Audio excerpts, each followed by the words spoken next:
Mais cette journée-là, Siméon ne peut pas aller à son champ car il est très malade. Il a attrapé une vilaine grippe. Et un homme qui attrape une grippe, ça va pas travailler parce que c'est une grippe d'homme. Tout le monde sait ça. Mais s'il va pas à son champ, les gnomes n'iront pas non plus. Et là, les oiseaux vont profiter, ils vont tout manger. Hein? On est quasiment au moment de la récolte. Alors, c'est là que Siméon se rappelle qu'il a un fils. Parce que des fois, on oublie.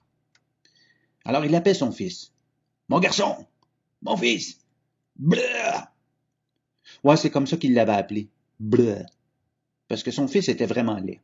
Oh, vraiment laid, tellement laid que ce serait parfait qu'on l'envoie au champ, il servira en même temps d'épouvantail. Alors il appelle Bleu. Alors Bleu arrive. Qu'est-ce que mon père, vous avez l'air malade? J'ai attrapé une grosse grippe. Tu vas aller au champ à ma place. Tu vas amener la casserole de métal et la cuillère de métal, tu vas faire du bruit. Mais là, écoute-moi bien, on n'a pas un champ comme les autres, Bleu. Il y a des gnomes dans notre champ. Des gnomes? Chut! Tu veux pas que ta mère t'entende, elle va se fâcher. Ah, d'accord. Tu vas aller faire du bruit dans le champ. Pour faire peur aux oiseaux, les gnomes vont t'aider, mais tu fais rien d'autre, hein? Tu m'as bien compris, Bleu. Tu fais rien d'autre. J'ai bien compris, mon père. Et Bleu part avec la casserole de métal, la cuillère de métal et sa face de pas très beau. Et dans le champ, juste sa face et le bruit, ça fait peur aux oiseaux. Puis en plus, quand les gnomes viennent l'aider, là, les oiseaux décident de déménager. Oh, ils font leurs valises, ils s'envolent, ils passent par-dessus le fleuve, et ils s'en vont probablement dans une autre histoire. Ils sont sortis du conte.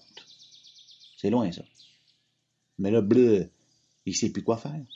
Il s'ennuie. Et comme toi, il aime pas ça s'ennuyer. Mais dans ce temps-là, il n'y avait pas ça, des iPads. Il y avait juste des iRush. Ça, c'est le meilleur que tu avais. Il y a une idée. Il se dit, je vais compter les épis qu'il y a dans le champ à mon père. Bon, c'est pas facile, mais ça va passer le temps. Alors, il se met à compter les épis, mais c'est pas facile de compter des épis qui dansent dans un champ. Au bout de 200, il se trompe. Après ça, il se trompe à 100. Après ça, il se trompe à 50. Après ça, il se trompe à 10. Ah, je vais manger un petit quelque chose, je vais me sentir mieux après, qu'il se dit. Je vais pouvoir me concentrer. Mais il n'avait pas amené de lunch, rien, là. Mais il était débrouillard. Alors, il casse un épi de blé. Il l'écrase dans ses mains pour obtenir la farine. Il mélange ça avec un petit peu d'eau pour faire une pâte. Et ça fait pas de quoi de très bon, c'est pas très, très délicieux, mais ça nourrit, c'est parfait, il mange ça. Et là, il entend une voix dans les airs. Qu'est-ce que tu fais là? Je suis en train de manger un petit peu parce que j'avais faim. Oui. La voix répond. Attends, on va t'aider. Et il sort de la terre 6000 gnomes.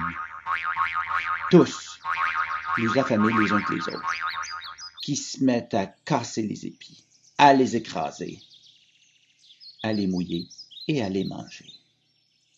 Tant si bien qu'au bout d'1 heure seulement, il ne reste pas un seul épi dans le champ. Maintenant, trouve la prochaine borne pour la suite de l'histoire.